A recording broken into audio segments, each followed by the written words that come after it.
Hello, Jeff Zwerink here, and welcome again to Give and Take. This is the segment of our show where we look at interesting scientific ideas to help equip you to be more confident in the truth of Christianity. Today I'm joined by Dr. Paco Delgado, who's a doctor who specializes in infectious diseases, and we're going to explore whether antibiotics are good or not. Paco, it's good to have you back on the show. Thank you, Jeff. Good to be here. So this is something, antibiotics, they get talked about a lot. Are we using too many? Are these superbugs resistant? So let's kind of just take a step back and ask, what are antibiotics? Where do we get them? Why are we even talking about these things? Yes. You know, antibiotics have been probably one of the most amazing discoveries of this century, really. So antibiotics are actually derived, almost all of them, from other bacteria, other molds, and we've been able to harvest them and produce them commercially in quantities that are enough to give to a person and actually cure diseases, which is something that you don't hear that much in medicine. We can cure diseases with antibiotics.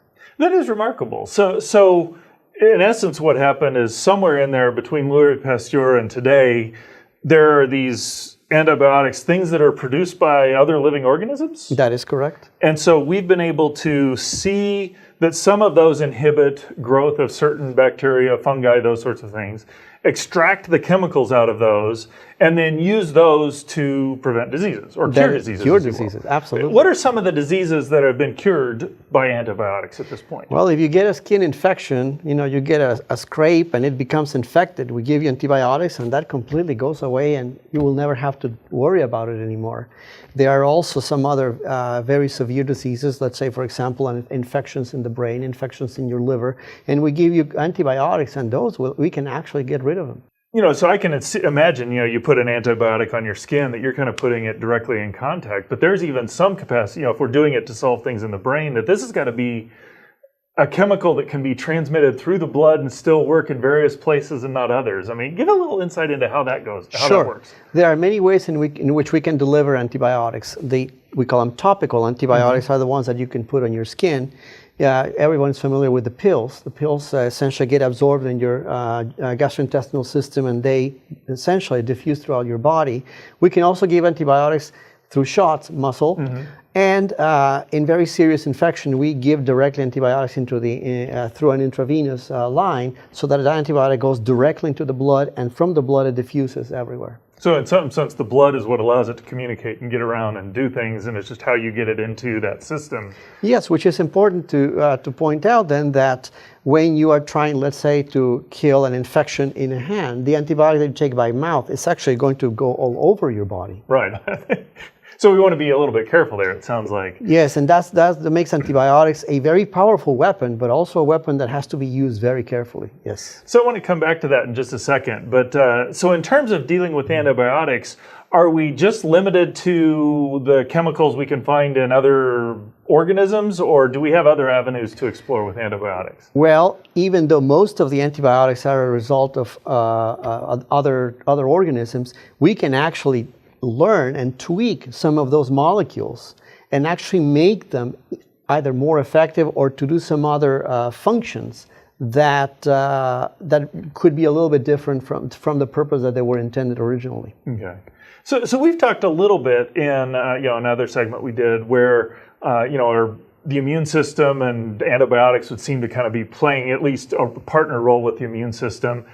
From a Christian perspective, how do antibiotics fit in with the role of a good God? I mean, why would a God create antibiotics if all of creation was good? Why do we have antibiotics, if you will? You know, the antibiotics are actually a very interesting feature of the design of Earth, really. You need some sort of a regulatory system to prevent either one bacteria or one species to take over the world. So viruses, for example, are a way to regulate the bacterial population, but the natural antibiotics that some other organisms produce also allow that curbing on the number of bacteria that could be just over-proliferating in an area. So that would seem to imply that there are bacteria are part of that good creation, if you will, that bacteria have existed for as long as life has in some sense then. That is correct. So what determines whether a bacteria is good or bad in that sense then? Yeah, it depends on actually many things. One of them is You do not want, for example, a gut bacteria in your lungs. It is in the wrong place. Okay. So if a bacteria goes to the wrong place, then you got a problem. There are also some bacteria that have acquired some genetic sequences, and that makes them actually dangerous for the body. And these genetic elements essentially are passed on through multiple different strains of bacteria throughout creation. So one of the topics that comes up a lot, whether Christian or not, is, as we use antibiotics, it seems there are antibiotics that are not quite as useful as they used to be, and in fact, it seems like there are bacteria that are resistant to our antibiotics. What do we do with that? How does that play into God's creation? We have been given a wonderful earth, a wonderful planet to live in, and we have to be very wise in administering the resources that we have been given. So when we are talking about antibiotic overuse, to me it is a way in which we are not using wisely the resources that God has put on this earth for us to manage them. And because of overuse of antibiotics, then one of the results is multiple resistant organisms. So antibiotics are a very powerful tool, but it's a tool that seems to require very good stewardship, or else we could end up causing a lot more damage. That is correct. Well, thanks, Paco. I very much appreciate your comments. God has given us very powerful tools, but it's important that we be good stewards. And if you want to learn more how to do that, go to reasons.org and search for the human hand in superbugs so that you can be better equipped to use this amazing topic to spread the gospel.